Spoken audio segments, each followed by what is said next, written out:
টাঙ্গাইলের ফসলি মাঠে অন্যরকম এক দৃশ্য।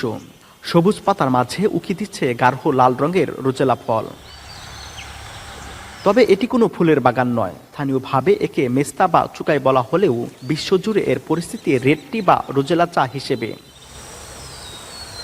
পরীক্ষামূলকভাবে 2 শতক জমিতে এই অর্থকরী ফসলের চাষ করেছেন টাঙ্গাইলের মধুপুরের মহিষমারা গ্রামের স্বর্ণপদকপ্রাপ্ত কৃষক সানোয়ার হোসেন। ফলন ও চায়ের স্বাদ প্রত্যাশার চেয়েও বেশি। নেই কোনো যত্ন, নেই রাসায়নিক সার বা কীটনাশকের ব্যবহার। অ্যান্টিঅক্সিডেন্ট সহ নানা ঔষধি গুণে ভরপুর মানবদেহের জন্য উপকারী এই লাল ফুলের দামও তাই চড়া। বাণিজ্যিকভাবে যদি কেউ করতে চায় তাহলে বাণিজ্যিকভাবে এটা এমন একটা জিনিস, এটা অর্গানিক। এখানে কোনো প্রকারের সার দিতে হয় না, কোনো প্রকারের কীটনাশক দিতে হয় না, শুধু লাগাই আসতে বললাম প্রকৃতির মাধ্যমে বড় হবে। আর কাটবো, এই যে দেখেন কাটার পরে এই অংশটা, এই বীজটা ফেলে দিয়ে এটুকু শুকাইয়া আমি একটা প্যাকেটের মধ্যে রেখে দিলাম, হয়ে গেল। গরম করব, খাবো। সহজ চাষ পদ্ধতি, খরচ কম আর সহজেই ফল শুকিয়ে বানানো হয় চা। কিন্তু বাজারে এর চাহিদা অনেক। কৃষি অফিসের এমন উদ্বুদ্ধকরণ প্রচারণায় আগ্রহী হচ্ছেন অনেকেই।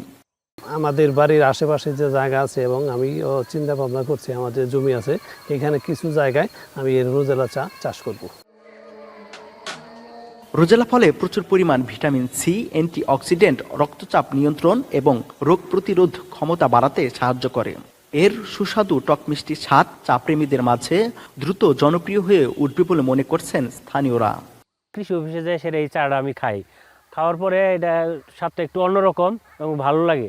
তো পরে যখন আমি শুনতে পারছি যে ওইখানে চাষ হয়, তার কারণে আমি একটু আগ্রহ করে আসছি। রোজেলা একটি উচ্চমূল্যের রপ্তানিযোগ্য ফসল। বাণিজ্যিক রূপ পেলে দেশের কৃষি অর্থনীতি আরও সমৃদ্ধি হবে বলে দাবি কৃষি বিভাগের। প্রত্যেকটা বাড়িতে বাড়িতে যদি তারা এটা উৎপাদন করে, তাহলে কিন্তু আমরা এটা কিন্তু বাইরে এক্সপোর্ট করতে পারি। কৃষি সম্প্রসারণ অধিদপ্তর, কৃষি বিভাগ, আমরা এই ধারাবাহিকতা কাজ করছি যে আমরা এখান থেকে প্রচুর পরিমাণ চুকাই বাইরে এক্সপোর্ট করব, রোজেলা এক্সপোর্ট করব চা হিসেবে, মানসম্মত চা হিসেবে। টাঙ্গাইলের রোজেলা চাষের সাফল্য প্রমাণ করেছে যে একটু বৈচিত্র্য আনতে পারলে কৃষিতে বিপ্লব ঘটানো সম্ভব। সরকারের সহযোগিতার পাশাপাশি সঠিক মোড়কজাতকরণ ও প্রচার পেলে লাল রঙের এই চা কেবল টাঙ্গাইলের নয়, সারা দেশের অর্থনীতিতে বড় ভূমিকা রাখতে পারে। কাউসার আহমেদ, এখন মহিষমারা, টাঙ্গাইল।